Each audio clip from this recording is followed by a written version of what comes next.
ಕನ್ನಡ ವಾಹಿನಿಗೆ ಸ್ವಾಗತ. ಅಕ್ರಮವಾಗಿ ಗೋವು ಸಾಗಾಟ ಮಾಡ್ತಾ ಇದ್ದಾರೆ ಎಂದು ಆರೋಪಿಸಿ ಯುವಕರು ಲಾರಿ ತಡೆದು ಚಾಲಕನಿಗೆ ಥಳಿಸಿರುವ ಘಟನೆ ಬೆಳಗಾವಿಯ ಸುವರ್ಣ ವಿಧಾನಸೌಧದ ಬಳಿಯ ರಾಷ್ಟ್ರೀಯ ಹೆದ್ದಾರಿಯಲ್ಲಿ ಜರುಗಿದೆ.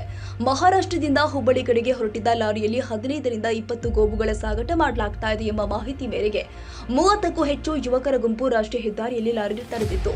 ಈ ವೇಳೆ ಲಾರಿ ಚಾಲಕ, ಸಿಬ್ಬಂದಿ ಮತ್ತು ಯುವಕರ ಮಧ್ಯೆ ವಾಗ್ವಾದ ಉಂಟಾಗಿದೆ. ಬಳಿಕ ಮಾತಿಗೆ ಮಾತು ಬೆಳೆದಾಗ ಲಾರಿ ಚಾಲಕ ಮತ್ತು ಕ್ಲೀನರ್ ಮೇಲೆ ಯುವಕರು ಹಲ್ಲೆ ಮಾಡಿದ್ದಾರೆ.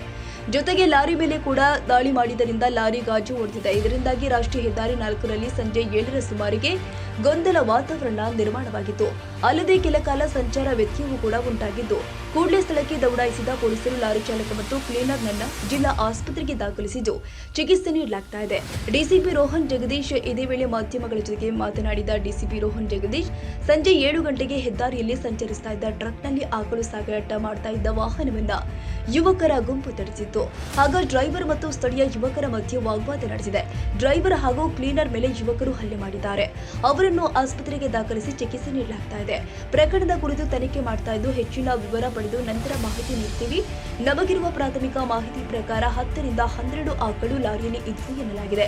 ಇನ್ನು ಪ್ರಕರಣ ಸಂಬಂಧ 4 ಪೊಲೀಸ್ ಇನ್ಸ್ಪೆಕ್ಟರ್ ನೇತೃತ್ವದಲ್ಲಿ ತಂಡ ರಚಿಸಿ ತಪ್ಪಿತಸ್ಥರ ಬಂಧನಕ್ಕೆ ಬಲೆ ಬೀಸಿದ್ದೇವೆ ಎಂದರು. ಅಕ್ರಮವಾಗಿ ಗೋವು ಸಾಗಿಸ್ತಾ ಇದ್ದಾರೆ ಎಂದು ಯುವಕರು ಆರೋಪಿಸಿದ್ದಾರೆ. ಹಿರೇಬಾಗೇವಾಡಿ ಪೊಲೀಸ್ ಠಾಣೆಯಲ್ಲಿ ಪ್ರಕರಣ ದಾಖಲಾಗಿದ್ದು ಪೊಲೀಸರು ತನಿಖೆ ಮುಂದುವರೆಸಿದ್ದಾರೆ.